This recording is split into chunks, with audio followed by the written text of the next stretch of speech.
আজকে গাঁদা গাছ লাগাবো, সব মিলিয়েই চারা এনে দিয়েছে আমাদের অফিসে। সপ্তর্ষি বলে একজন থাকে, ও এনে দিয়েছে ডায়মন্ড হারবার থেকে। কালকে সে সকালবেলা নিয়ে এসেছে, সারাদিন গাড়িতে ছিল। তারপরে রাত্রেবেলায় শিশিরের মধ্যে রেখেছিলাম, একটু নেতিয়ে গেছে। দেখা যাক, লাগাবো ওই জায়গাগুলো লাগাবো, কেন ওই জায়গাটার মাটিটা ভালো।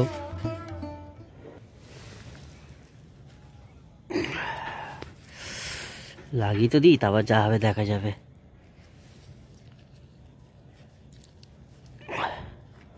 আমি যখন মাধ্যমিক পরীক্ষা দিই তখন অনেক গাঁদা গাছ আমি লাগিয়েছিলাম এরকম। আর এর মধ্যে অনেক মেশানো রয়েছে, অরেঞ্জ কালার, তারপরে বাসন্তী কালার। দেখা যাক কোনটা কীরকম হয়।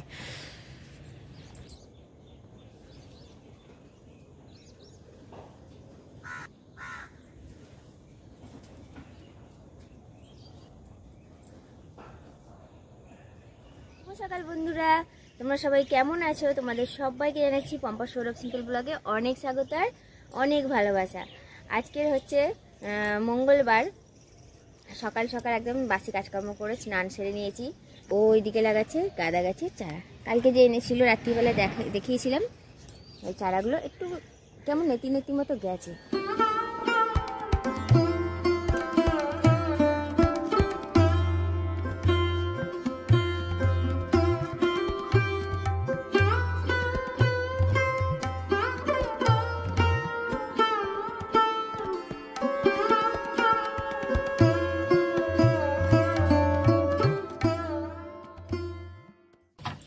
পুজো দিয়ে একদম সঙ্গে সঙ্গে রান্নাঘরে ঢুকে পড়েছি।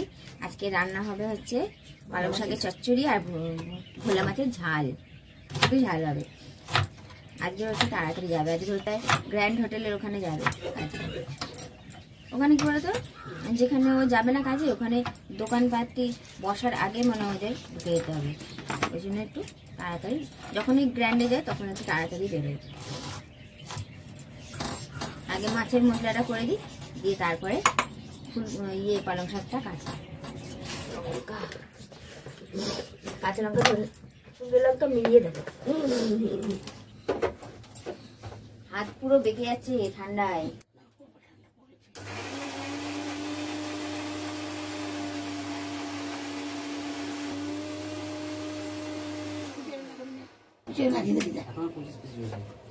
কোথায় লাগাবে?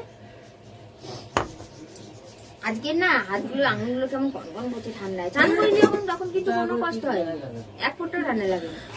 কলের জলটা গরমই তো, এখন ঠান্ডা লাগে।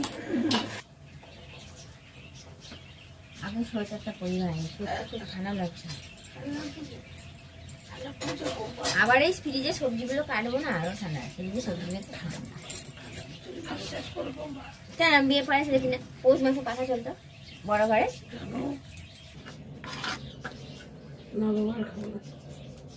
ফ্রিজে সবজিগুলো এত ঠান্ডা না গো, হাত আমার আঙুলগুলো বেঁকে যাচ্ছে।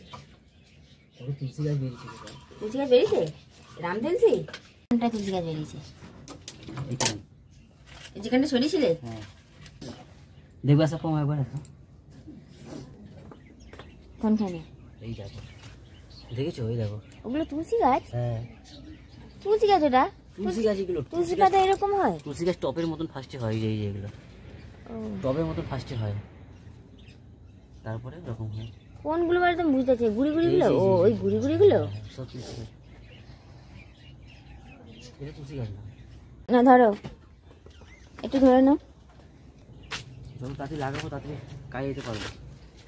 আমার একটু শীতকালে কি বলতো, আমি তো চা খুব একটা ভালোবাসি না, কফিটাই ভালো লাগে।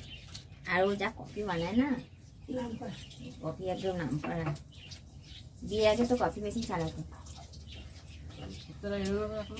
আমার কলেজে যখন পড়তো, পার্ট টাইম জব হিসাবে ওটা করতো। একটা ওইটা আমি কেটেছি, গাছের গোড়া যেগুলো পড়ে আছে ওগুলো আমি কালকে বিকালবেলা ঘুমতে ঘুরতে কেটেছি। কেন মানে রামবু, যেই পাতাগুলো না রাত্রিবেলা দেখলে মনে হয় যেন কি দাঁড়িয়ে আছে, ওই পাতাগুলো আমি কেটে দিয়েছি। কি সুন্দর গন্ধ বেরিয়েছে গো। টমেটোটা দিয়েছিলাম না।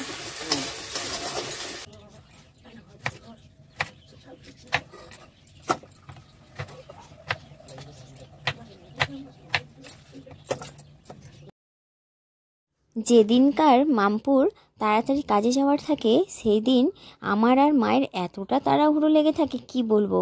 মানে সময়ের আগে সমস্ত রান্নাবান্না শেষ করতে হবে, এত তাড়াহুড়োর মধ্যে পড়ি কি মরি বলে কাজগুলো আমরা করি দুজনে মিলে।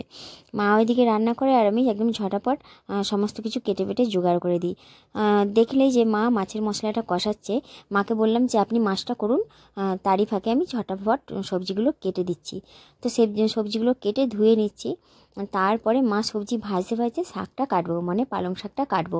শাক কিন্তু এখনও কাটা হয়নি। বুঝতেই পারছো দেখে যে কতটা তাড়াহুড়োর মধ্যে আমাদের সব কাজগুলো হয় সকালের দিকে। এমনিতেই সবজি ধুতে আমার অনেকটা জল লাগে, 3-4 বার জল পাল্টে পাল্টে ধুই। তার উপরে এই নতুন আলু, এত বালি, সেই কারণে সময়টাও বেশি লাগে আর জলটাও তো বেশি লাগবেই।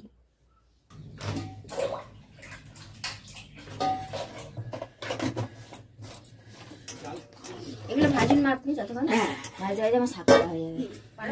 কতক্ষণ লাগে?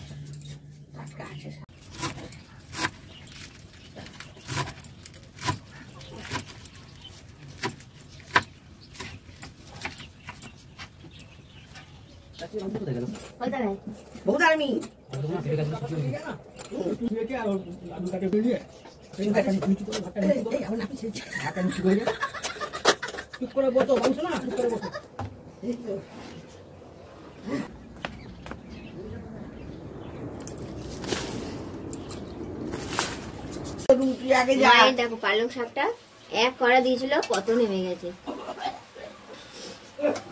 আর এদিকে ভাত আর মাছটা নেমে গেছে। আমি এখানটায় মুছে দিলাম, দিয়ে যাই। আটা নিয়ে নিয়েছি, আটা মাখবো। 9টা বাজে, কিন্তু দেরি হয়ে গেলে কিছু বলতে পারবে না। তোমার কোনদিন তাড়াতাড়ি হয় বলো তো? প্রত্যেকদিনই তুমি বলো দেরি হয়ে গেছে। হ্যাঁ দাঁড়াও,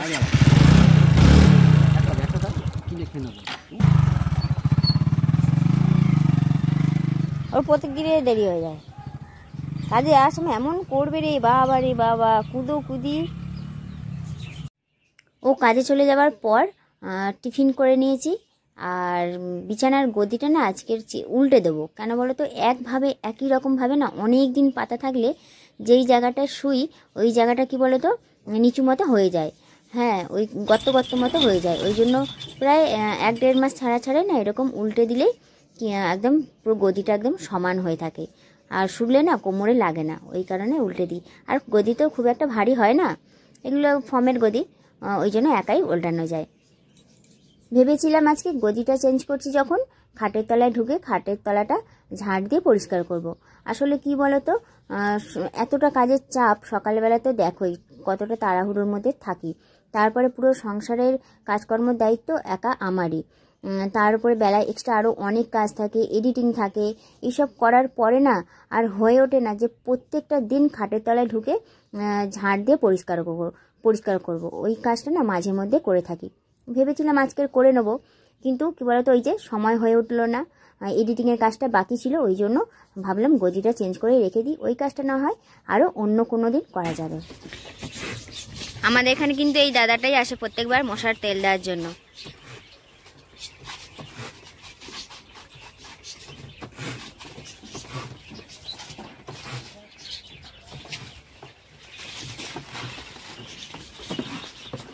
যা মশা এখানে, ওইটুকু দিলে আর কি হবে?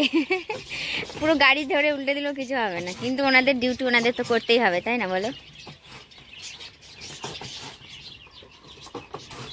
চাদরটা চেঞ্জ করে নিয়েছি, চেঞ্জ করে একদম গুছিয়ে নিয়ে ঘর বারান্দা একদম ঝাড় নিয়ে নিয়েছি। রান্নাঘর পরিষ্কার সকালেই তো করে নিয়েছিলাম, আর সব কটা ঘর বারান্দা ঝাড় দেওয়া আমার হয়ে গেছে। যেই চাদরটা তুলেছি ওইটা কি বলতো ওইখানে ভাঁজ করে রেখে দিয়েছি, যেহেতু আজকে কাচবো না তো ওইখানে থাক, কালকে সকালে কেচে দেবো। এখন কি বলতো শুধু বাসন মাজতে বাকি আছে, বাসন মাজবো আর মুখ হাত পা ধোবো। মা বাইরে রোদ্দুরে বসে আছে, আর একটা দাদা এসেছে ওই মশা মারা তেল দেওয়ার জন্য। দাদাটা যখনই আসে এখানে একটু বসে থাকে, সময় কাটায়। কেন বলো তো আমাদের এখানটা একটু ফাঁকা মতো তো এলাকা, না ভালোবাসে, বলে তোমাদের এখানটা খুব ফাঁকা তো নিরিবিলি, এসে বেশ বসে থাকে 10-15 মিনিট মতো বসে থাকে। মা ওই দাদাটার সঙ্গে গল্প করছে আর আমি সে ফাঁকে বাসনটা ঝটপট মেজে নিই। তাহলে তোমাদের সঙ্গে আর বাসন মাজাটা শেয়ার করছি না। ওই যেখানে আমার আঙুলের সোজা দেখতে পাচ্ছে যে বকটা বসে আছে, ওটা না ঘুড়ির সুতোতে আটকে গেছে, ওই দেখেছো, ওই জন্য এত এত বক উঠছে। মানে যেখানে যা বক ছিল সব চলে এসেছে, মানে ও ওরকম আটকা পড়ে গেছে না, ওই কারণে। ঘুড়ির সুতোতে আটকে গেছে, পুরো পাটা জড়িয়ে গেছে। আর ওই পারে তো কেউ যাওয়ার রাস্তাও নেই, যে ছাড়িয়ে দেওয়ার মতন কেউ নেই। ও দেখো কত বক। হ্যাঁ, যে ঘাস কাটতে আসে তাকে বললে উড়িয়ে যেত। কত বক, এই দেখো, দেখতে পাচ্ছ, মানে কত কত বক।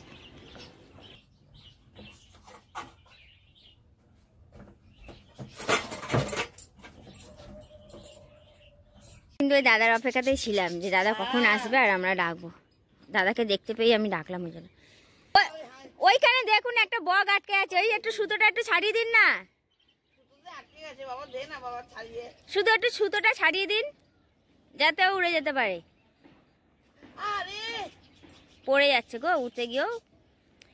ও দাদা এমন ভাবে কেটে দিন জানে ওর পরে অসুবিধা না হয়, ওর পায়ের গোড়া থেকে কাটুন, ওকে টেনে নিন সামনে, নাহলে ও আবার অন্য জায়গায় আটকে যাবে গিয়ে।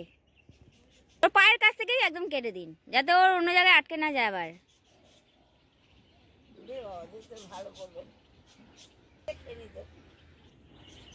ওই তো যা, থ্যাংক ইউ। সত্যি তাই, ঠাকুর আপনার ভালো করুক। আমরা না আপনার অপেক্ষায় ছিলাম যে কখন আপনি আসবেন আর আপনাকে একটু বলবো। কি বলতো, অনেকক্ষণ আটকা পড়েছিল তো ওই জন্য উড়ে যেতে পারছে না। বকটা ওই পারে আটকে ছিল আর আমাদের প্রাণটা ছটপট করছিল মায়ের আর আমার, যে বকটা যদি এই পারে থাকতো যেভাবে হোক আমরা ছাড়িয়ে দিতাম ওকে, কিন্তু ওই পারে ছিল তো কোনো উপায় ছিল না। যাই হোক, ওর কপালে মৃত্যুর লেখা ছিল না, ওই কারণে কেউ না কেউ ওর প্রাণটা বাঁচিয়ে দিল। তো বন্ধুরা, আজকের ব্লগটা তাহলে এইখানে শেষ করলাম। আগামীকাল আরও একটা নতুন ব্লগ নিয়ে হাজির হয়ে যাব। সবাই খুব ভালো থেকো, সুস্থ থেকো আর আমার পাশে থেকো। আর যারা নতুন দেখছো তারা চ্যানেলটাকে সাবস্ক্রাইব করে আমার সঙ্গে থেকো। তাহলে আজকের মতন টাটা।